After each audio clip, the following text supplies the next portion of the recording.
जिन्दगी डरले जिइरहेको छ। सच फ्याक्ट कुरा म तपाईँहरूलाई के भन्छु भने जब जिन्दगी डर र तासको बीचमा तपाईँ जिउन थाल्यो भने तपाईँ जिन्दगीलाई कहिले पनि अगाडि लान सक्दैन। यति कुरा तपाईँले बुझ्नुहोस् कि हिजो हामी जन्म हुँदाखेरि एक्लै थियो र भोलि मर्दा पनि एक्लै हुनेछौँ। जब तपाईँ मर्छौ नि त्यतिखेर 1-2 दिन 10 दिन धेरै भए 1 महिना तपाईको परिवार तपाईको आफन्ता विशेष गरी तपाईको परिवार तपाईको छोराछोरी तपाईको श्रीमती तपाईको आमा बुवा 2 दिन रुला 1 हप्ता रुन्छ 10 दिन रुन्छ धेरै रुए 1 महिनासम्म रुला। त्यसपछि उनीहरूले पनि बिस्तारै बिस्तारै बिर्सिदै जान्छ र उनीहरू यो संसारमा यो समाजमा आफ्नो तरिकाले रमाउँदै हिँड्छ। त्यसकारणले अरूले के भन्छ अरूले के सोच्छ मैले यो गर्दा चाहिँ अरूले कुरा काट्छ कि मैले यो बोल्दा चाहिँ अरूले कुरा काट्छ कि मैले परिवारलाई माया गर्दाखेरि चाहिँ अरूले घिच्याउँछ कि मैले परिवारसँग मिलेर बस्दाखेरि अरूले कुरा काट्छ कि भनेर तपाईँ जब जिन्दगी डर र तरासमा भएर तपाईँ जिउन थाल्यो भने पनि 1 स्टेप पनि बढ्न तपाईले सक्दैन। यो संसारको नियतै हो हामी जन्मेपछि मर्छौँ। त यो संसारको नियत पनि हो कि यो समाज पनि हो कि तपाईँ जति राम्रो गरे पनि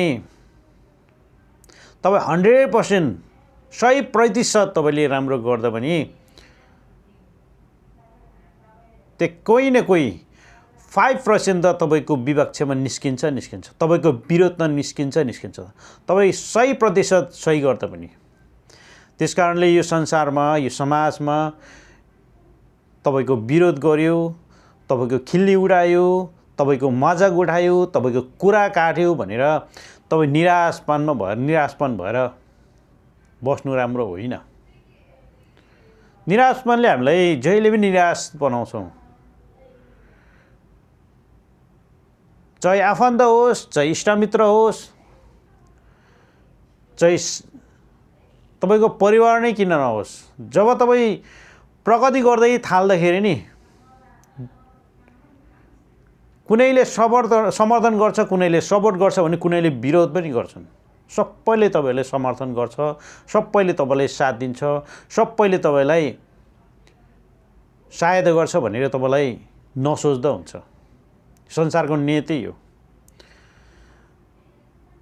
त्यसकारणले हाम्रो जीवनको लागि हाम्रो विचारको लागि हाम्रो सोचको लागि जहिले पनि पहिलो प्राथमिकता भनेको आफूले आफैलाई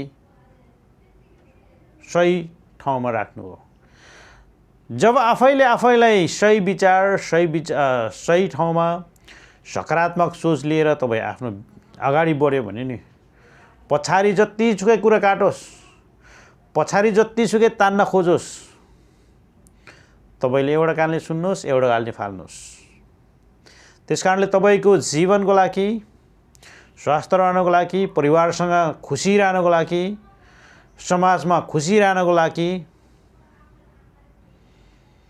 पहिलो कुरा तपाईँ आफै सक्षम हुनुपर्छ। आफै आफ्नो विचार सही हुनुपर्छ आफ्नो दृष्टिकोण सही हुनुपर्छ। हेर साथीभाइ आफन्त र परिवारहरू भनेको जब तपाईसँग प्रशस्त धन छ तपाईले उनीहरूको लागि धन खर्च गर्छौ भने नि उनीहरू तपाईको लागि खुसी हुन्छ र भोलि तपाईले हर दिन एक्जाम्पल म तपाईहरुलाई दिन्छु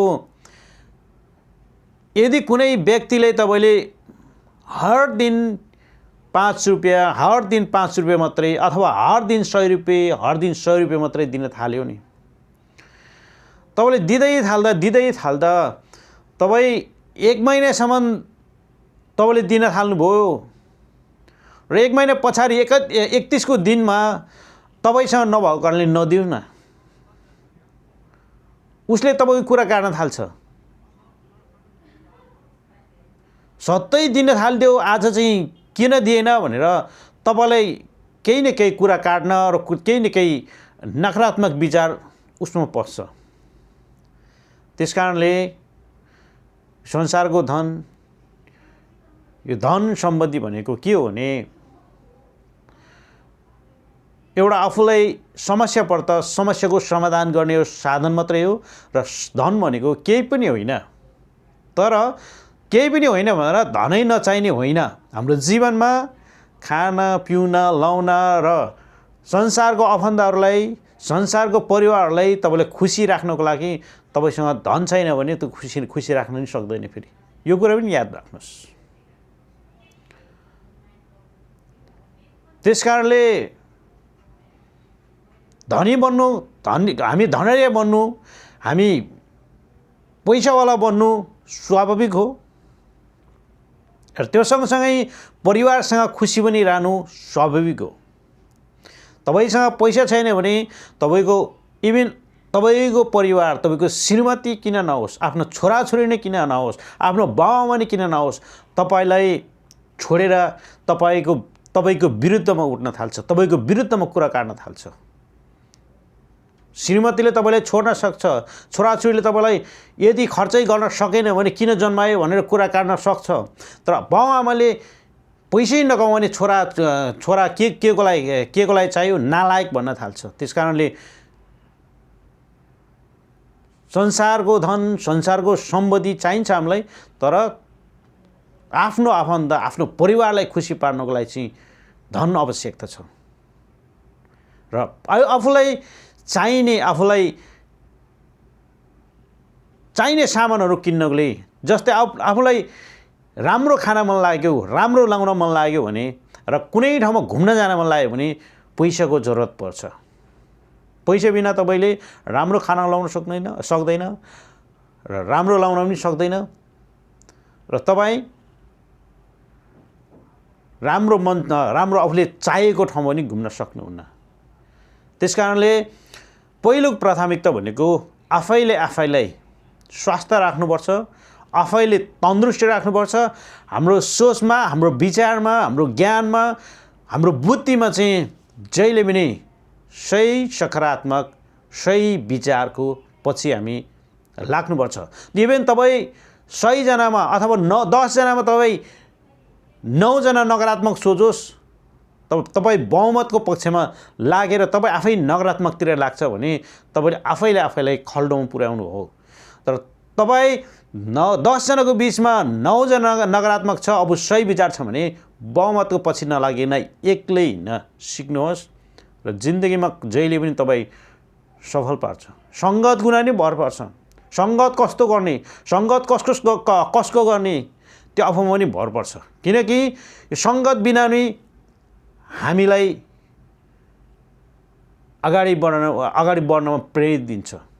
तपाईँले सही सङ्गत गर्नुभयो, सही मान्छेको सङ्गत गर्नुभयो भने तपाईँ जहिले पनि सक्षम बन्न सक्नुहुन्छ। त्यस कारणले हामी आफैलाई इम्प्रुभ गर्नु जरुरी छ। हामी आफैलाई सही विचार राख्न जरुरी छ।